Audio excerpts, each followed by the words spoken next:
ఓం శ్రీ గురుభ్యో నమ. ఓం శ్రీమాత్రే నమ. శ్రీ లలితా సహస్రనామ స్తోత్రంలోని 843వ నామం గురించి ఈరోజు మనం తెలుసుకోబోతున్నాం. ఈ నామం అమ్మవారిని భవచక్ర ప్రవర్తిని అని కీర్తిస్తుంది. ఈ నామానికి మంత్రస్వరూపం శ్రీ భవచక్ర ప్రవర్తిన్యై నమః. మనం ఇంతకుముందు నామంలో చావు పుట్టుక అనేవి భవరోగములు, అమ్మవారు ఈ భవరోగములను పోగొట్టే అమృత స్వరూపిణి అని కీర్తించుకున్నాం.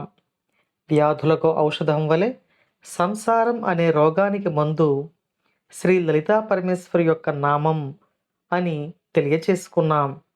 ఇక ఈ నామంలో అమ్మవారు జనన మరణములతో కూడిన సంసార చక్రాన్ని మనకు ఏర్పాటు చేయు తల్లి, జనన మరణములతో కూడిన మనం కర్మ అనుభవించేందుకు కారణమైన ఈ సృష్టి చక్రాన్ని నడిపించు తల్లి అని వసిన్యాది వాగ్దేవతలు ఈ నామంలో మనకు తెలియచేస్తున్నారు.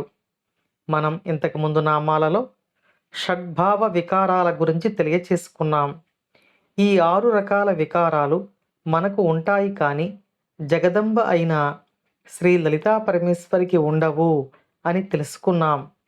అమ్మవారు పంచభూతాల స్వరూపంలో మనలో ఉండి ఈ షడ్భావ వికారాలు అంటే పుట్టుట, పెరుగుట, క్షీణించుట, మరణించుట వంటి 6 వికారాలు మనలో కలిగించి మన చేత మన యొక్క కర్మను అనుభవింపచేసి ఈ 6 రకాల వికారాలతో ఈ సంసార చక్రము నడిపిస్తున్నది. కాబట్టి అమ్మవారు భవచక్ర ప్రవర్తిని అని ఈ నామంలో కీర్తించబడుతూ ఉన్నారు.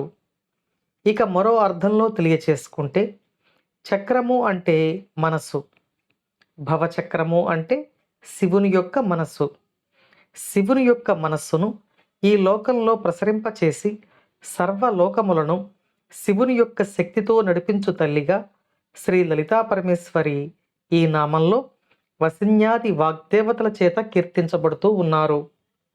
జీవులు చేసిన కర్మలను అనుసరించి వారికి తగిన మరు జన్మములను ప్రసాదించే పరమేశ్వరిగా ఈ నామంలో అమ్మవారు వసిన్యాది వాగ్దేవతలచే కీర్తించబడుతూ ఉన్నారు.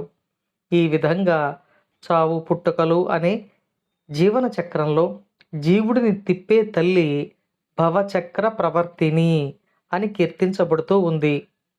ఇక మరో అర్థంలో భవచక్రము అంటే అనాహత చక్రం.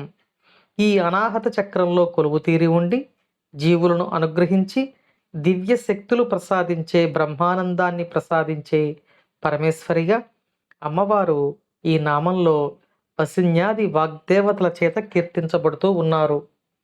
అమ్మవారి అనుగ్రహం మనపై ఎల్లవేళలా ఉండాలని కోరుకుంటూ ఓం శ్రీమాత్రే నమః.